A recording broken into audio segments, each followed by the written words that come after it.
ইরানের অর্থনীতির সবচেয়ে বড় ভরসা তেল রপ্তানি, কিন্তু এখন সেই খাতই বড় চাপের মুখে পড়েছে।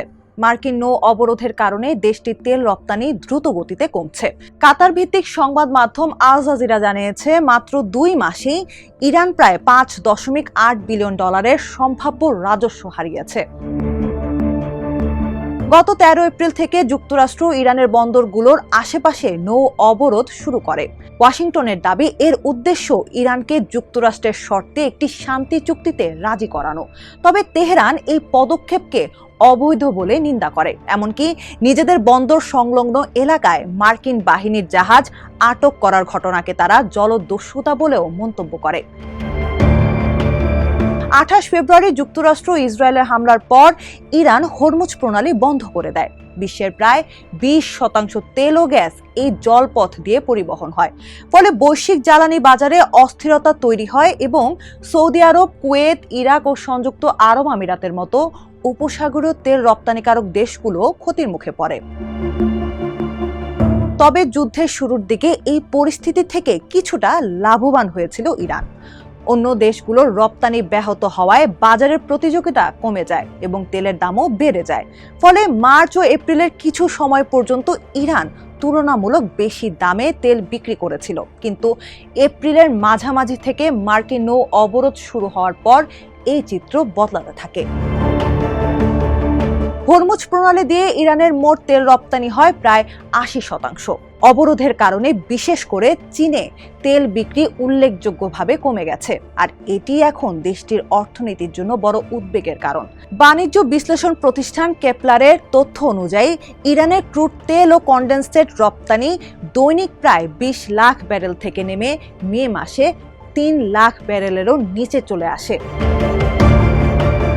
যখন রপ্তানি স্বাভাবিক ছিল তখন মার্চ মাসে ইরান প্রতিদিন গড়ে 18,40,000 ব্যারেল তেল রপ্তানি করেছিল।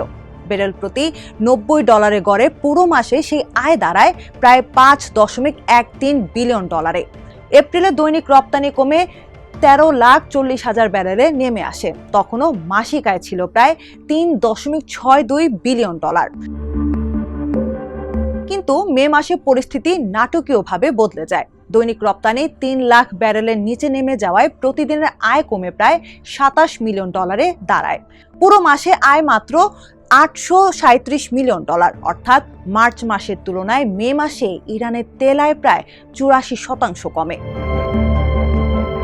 সামুদ্রিক বাণিজ্য বিষয়ক প্রতিষ্ঠান লয়েডস লিস্ট বলছে, এটি মার্কিন অবরোধের অর্থনৈতিক প্রভাব কতটা গভীর হচ্ছে তার একটি স্পষ্ট ইঙ্গিত। হিসাব বলছে, এপ্রিল ও মে এই 2 মাসে সম্ভাব্য রাজস্ব ক্ষতির পরিমাণ প্রায় $5.8 বিলিয়ন পৌঁছেছে। তবে রপ্তানি কমলেও ইরান তেল উৎপাদন পুরোপুরি বন্ধ করেনি। জ্বালানি বিশ্লেষকদের ভাষায় ইরান এখন তার অবশিষ্ট মজুদ সক্ষমতাকে কৌশলগতভাবে ব্যবহার করছে। অবরোধ কার্যকর হলেও প্রকৃত চাপ আরও বাড়বে যখন এসব মজুদ সুবিধাপূর্ণ হয়ে যাবে।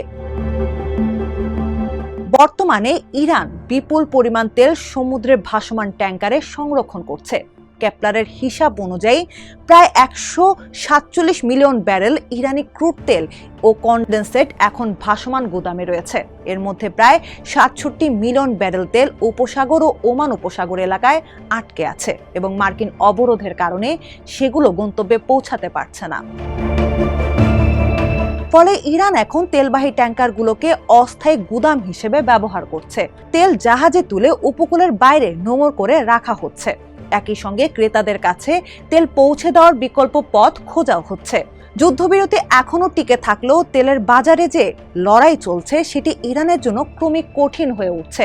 আর প্রশ্ন হচ্ছে, রপ্তানি কমে যাওয়া, আয় হ্রাস পাওয়া এবং মজুদ ট্যাঙ্কার ভরে যাওয়ার পরিস্থিতিতে তেহরান আর কতদিন এই চাপ সামলাতে পারবে।